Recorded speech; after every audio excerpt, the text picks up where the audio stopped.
Tibeto fait Grand Ravine, une localité en dedans Matissan. Il était commencé à l'école, mais il était obligé de quitter pour aller chercher la vie parce que bagay était difficile en pile.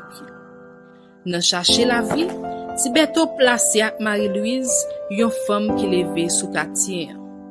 Dans badge, yo gen 5 petites. Bagay yo vin pi difficile. Tibeto vend moto li te gen, li mande prêter, li mette sous kobla pour li jeter le Chili. Malchance pour li, patos lan pa rive fait. Kobla perdi. Désespoir envahi li. Li pense la ville fini. Yon jour, téléphone Tibeto sonne, yon moun qui présentait comme chef zone nan, dil li gen un job pour li. Li mande Tibeto pour rejoindre li nan équipe li parce que élection rive, yo gen yon candidat yo pral mette chef. C'est comme ça, Tibeto trouvé dans une équipe nèg ak femme chargée munitions ak zam pour aider candidat gagner élection yo quel que soit moyen.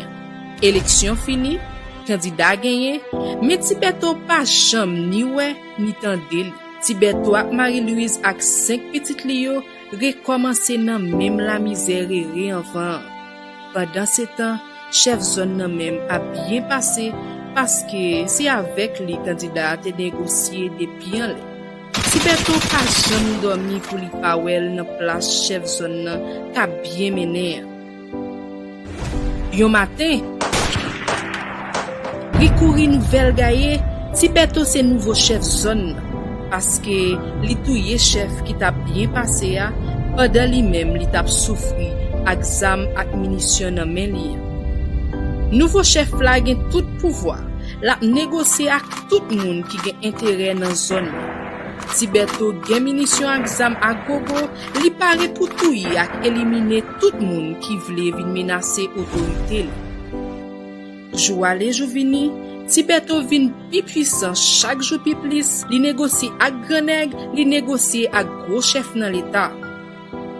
Tibeto recruter soldat li pour défendre intérêt patron. Tibeto touye adversaire li, même Jean li gen soldat pal tout qui mouri, mais li fait job la ak toute force li. Et c'est comme ça, Tibeto tourne pi gros chef dans zone. En face la tout, gen l'autre chef, et c'est comme ça depuis gen intérêt qui pas même Tibeto mare zam li. L'autre chef la mare zam li. Les âmes marées comme ça, moun mouri dans tout camp, civil mouri, moun pa ka mene activité yo. Gen yon pile moun qui quitte zone.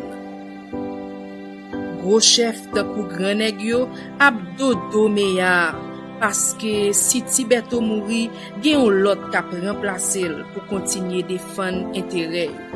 Mais comme c'est Matissan, rigole sa yo arrivé dans montagne.